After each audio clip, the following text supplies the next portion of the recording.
Eclesiastes, capítulo de número 3. Quem já encontrou, diga amém. Então vamos ler. A partir do versículo 1, preste bastante atenção na leitura. Diz assim: tudo tem o seu tempo. Qual é a palavra que tem na sua Bíblia? O seu tempo determinado. Há tempo para todo o propósito debaixo do céu. Versículo 2 diz assim: há tempo de nascer e tempo de morrer, o tempo de plantar e o tempo de arrancar o que se plantou. 3.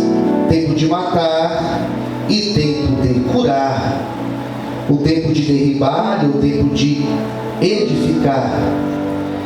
Versículo 4: tem o tempo de chorar, o tempo de rir, o tempo de prantear e o tempo de saudar. 5.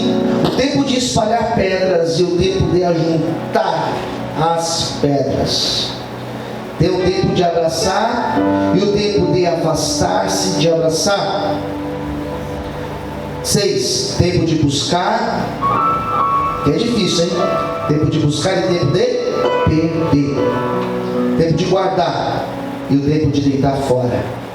Tempo de rasgar, tempo de coser. O tempo de estar calado e o tempo de falar. O tempo de amar e o tempo de aborrecer. 8. Tempo de guerra e o tempo de paz. Que vantagem tem um trabalhador naquilo que trabalha? Tenho visto o trabalho que Deus deu aos filhos dos homens para com eles os afligir. Agora é 11, vamos terminar agora. Tudo fez, na sua Bíblia tem qual a palavra? Tudo fez formoso, perfeito em seu tempo, e também pôs o mundo no coração deles, sem que o homem possa descobrir a obra de Deus. Fez desde o princípio ao fim. Vamos falar com Deus. Feche os teus olhos. Senhor Deus, fala conosco, Senhor, nesta noite. Este é o momento da palavra ser ministrada. Essa é a hora, Senhor, que nós paramos tudo para ouvir tua voz. Revela o teu querer, a tua vontade para as nossas vidas. Tira as distrações, tudo que queira roubar a nossa atenção nessa noite, Senhor, e nos abençoe. Nós te glorificamos e te exaltamos em nome de Jesus. Amém. Quantos podem aplaudir Jesus bem forte? Amém, queridos? Vamos aplaudir o Senhor. Amém. Bom, essa pregação de hoje, ela tem um tema que é uma pergunta. E a pergunta que eu quero colocar do tema da pregação de hoje é a seguinte: para todo sofrimento que nós passamos, para todo esse sofrimento, existe um propósito de Deus? Essa é a pergunta. Essa semana que passou, uma das produtoras entrou em contato comigo, de uma emissora que eu faço trabalho, e ela entrou em contato e falou assim: pastor, eu tenho um programa para fazer e eu gostaria da tua participação, mas eu preciso da tua opinião antes. E ela me fez exatamente essa pergunta: para todo sofrimento há um propósito de Deus?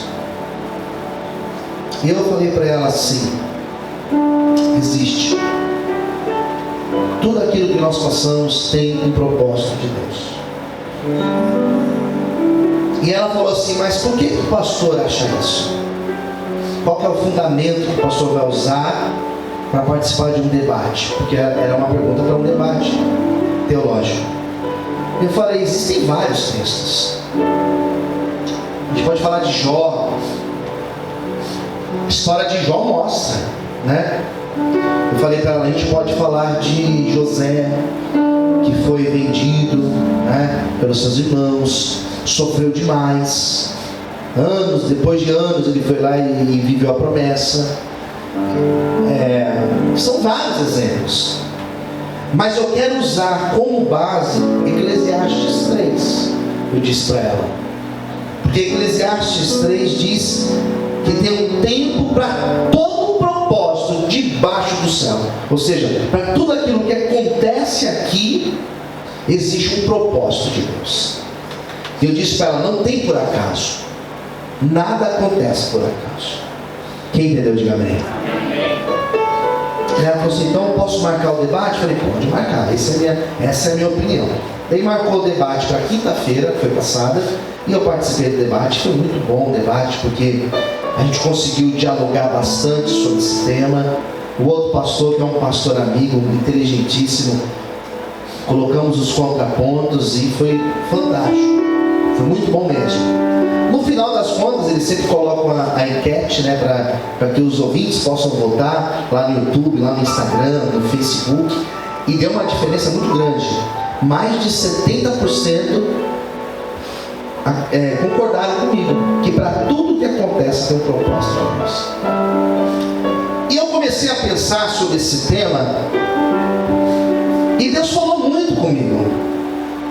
Deus falou demais comigo enquanto eu fazia esse debate, enquanto eu me preparava para esse debate.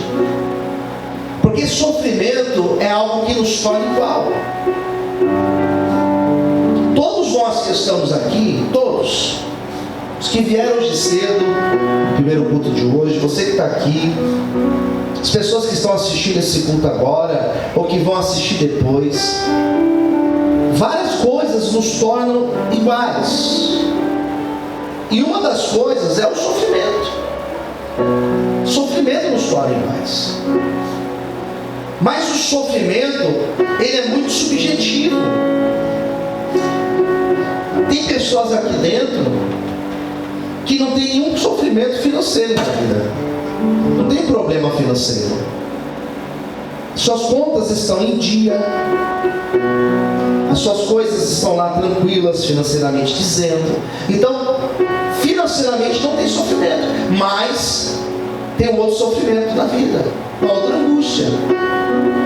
Outros talvez é a saúde que está debilitada. Há sofrimento na saúde, que é difícil. Talvez tem dinheiro, mas não tem saúde. Outros na vida sentimental, outros na família. Mas o sofrimento, ele vai nos tornar iguais. E o texto de Eclesiastes, ele é extremamente claro, porque ele mostra que tudo que acontece na vida tem o tempo certo. E aqui nessa relação que o autor colocou para a gente, tem vários tempos que são tempos de sofrimento. Vamos lá? Eclesiastes 3, versículo 1, o versículo 2, o primeiro que ele já coloca, já está ali. 2, tempo de nascer e tempo de morrer. A morte é um sofrimento. Não para a pessoa, mas para nós, que perdemos alguém querido. A morte é sofrimento. Depois ele fala, tem um tempo que você, versículo 3, tempo de matar e o tempo de curar, sofrimento aqui. Tempo de você derrubar e edificar, sofrimento derrubar. Você vê um sonho derrubado, você vê um projeto seu derrubado, isso é sofrimento para nós.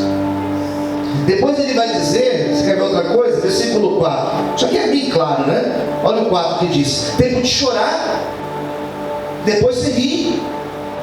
E esse tempo de chorar, é claro que nós sofremos. E nós choramos, e passamos fases da vida que nós choramos e choramos muito. Eu sempre fui uma pessoa que não tinha muita facilidade para chorar. Tem gente que chora com facilidade, né? Tem gente que chora facilmente. Mas tem outras pessoas que têm mais dificuldade. Eu sempre tive mais dificuldade para chorar. Diferente do meu irmão sempre chorou mais que eu. Minha mãe começa a conversar com a gente, começa a falar das coisas de Deus. Daqui a pouco ela já está chorando, né? Minha mãe chora também fácil. Mas eu, muito parecido com meu pai, porque meu pai também não chora. E eu sempre tive dificuldade para chorar. Mas teve uma fase que eu passei, que eu fui visitado pelo sofrimento tão agudo que eu chorei demais. Porque o sofrimento leva a gente a chorar. Mas depois vem a fase do rio. E o rio é a fase da vitória. Posso ver bem, queridos? Ele vai falar assim, olha, versículo de número 6. Não, 6 não. Versículo 4 ainda. Tempo de prantear. Você salta de alegria. Mas tem o tempo do pranto. Sofrimento. Daí vem o 5. Tempo de você juntar, o tempo de espalhar. 6. O tempo de buscar e o tempo de perder. Ninguém quer perder, queridos. Como é ruim perder? E faz aí algumas semanas que eu estou falando de perder, estou falando de luta. Por quê? Porque o tempo da vitória, de você conquistar, é fantástico. Mas o tempo de perder faz parte da vida. E nós perdemos. O cristão perde, o cristão empata. Nós vamos perder várias vezes, mas nós vamos ganhar também em nome de Jesus. Quem crê, diga amém. Ele fala assim, ó, tem o tempo de você perder, tem o tempo de você rasgar, coser, tempo de ficar calado. Presta atenção aqui, versículo 7. Tempo de ficar calado e o tempo de falar. E o tempo de estar calado é difícil também. Porque tem horas que nós queremos falar. Tem horas que nós queremos justificar. E Deus fala, fica calado. Porque quando você se cala, eu falo por você. Posso ouvir um amém, queridos? O tempo de estar calado é difícil. Mas depois tem o tempo de falar. O tempo de amar, eu estou no 8. E o tempo de aborrecer, sofrimento. O tempo de guerra, depois vem o tempo de paz. O tempo de guerra é difícil. E a nossa vida, ela é uma guerra, e uma guerra constante, irmãos. São guerras internas que nós passamos, são guerras espirituais que nós passamos, são guerras que nós passamos contra a nossa própria vontade. São fases difíceis da vida. Eu fiz até uma brincadeira hoje cedo, porque eu ouvi essa semana, uma pessoa postou, nem sei quem foi, não lembro quem postou, que a retrospectiva do final do ano vai passar no canal Combate, de tanta guerra que teve, né? No canal que passa o UFC. Eu falei, a minha também vai passar lá, porque o ano tem sido difícil, mas no meio da guerra tem vitória. Tempo de guerra, depois tem o tempo de paz. Tudo tem um tempo determinado. E para cada um desses tempos existe um propósito de Deus. E eu, quando comecei a falar sobre isso no rádio essa semana, eu dizia exatamente isso. Tudo aquilo que acontece conosco, as situações de dor, o sofrimento, aquilo que para muitos é chamado de castigo. Eu particularmente não uso a expressão castigo, mas por muitos anos a igreja usou a expressão castigo. Lá atrás, Tomás de Aquino já dizia que o sofrimento é o castigo. E o castigo não é para o nosso mal, mas é um efeito pedagógico. Nós aprendemos com o sofrimento. Não acredito na ideia de castigo, mas eu acredito sim na ideia que nós aprendemos com o sofrimento. Primeira coisa que eu quero falar nessa noite: o homem natural, o homem comum. Vamos fazer a distinção natural e espiritual. O homem que é natural, quando ele passa por um sofrimento na vida, ele vai buscar a resposta, ele tenta encontrar respostas.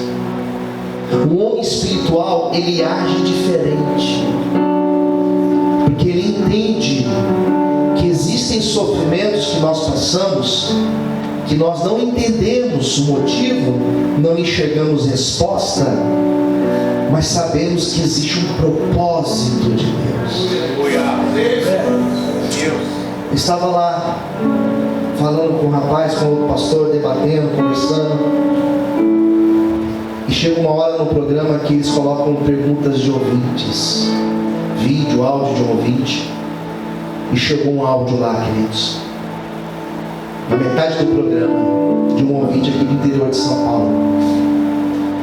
E ele diz o seguinte: se existe um propósito para todo sofrimento, qual que é o propósito de Deus? Eu tenho um filho, falou a idade, não vou lembrar agora, que tem um problema de saúde, já faz alguns anos que está em tratamento, problema grave de saúde. Por causa desse problema, minha esposa desenvolveu uma depressão profunda. Então eu tenho minha esposa com depressão profunda em casa e um filho internado num estado grave. Qual é o propósito de Deus nisso, pastor? E na hora que essa pergunta chegou no ar, chegou o áudio dessa pergunta, eu falei: meu Deus, o que eu vou responder? Daí o pastor que estava fazendo a mediação olhou para a gente e falou: quem começa a responder? E o outro pastor falou assim: ele começa, apontou para mim, negão desse tamanho, o pastor comigo, ele começa. Eu falei: eu começo? Eu falei: deixa eu começar então.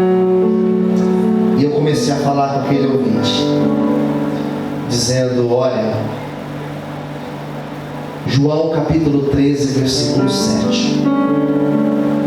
Tu não sabes o que eu faço agora, hoje, mas lá na frente você vai entender. O sofrimento às vezes, eu comecei a falar para aquele ouvinte, falei: o sofrimento às vezes ele é inexplicável. O sofrimento às vezes ele é tão cruel porque nós não entendemos a razão, nós não conseguimos entender o motivo, porque Deus permitiu, porque Deus, sei lá, permitiu que isso acontecesse em nossa vida. Mas eu falei para ele: aquilo que você não entendeu até agora, pode ser que lá na frente você vai compreender qual foi o propósito de Deus. E se lá na frente você não entender, não se preocupe, porque chegará um dia que você estará na glória, e na glória você vai compreender todas as coisas. E eu disse para aquele ouvinte: eu não te conheço, não sei de onde você fala, mas Deus te conhece. Eu quero que você tenha convicção que Jesus, se Ele não te privou passar por este sofrimento, não se preocupe, Ele vai passar contigo, Ele vai caminhar contigo, porque se Ele permite o deserto, Ele permite o deserto, mas Ele passa conosco, e nós chegamos do outro lado e vivemos as promessas dEle.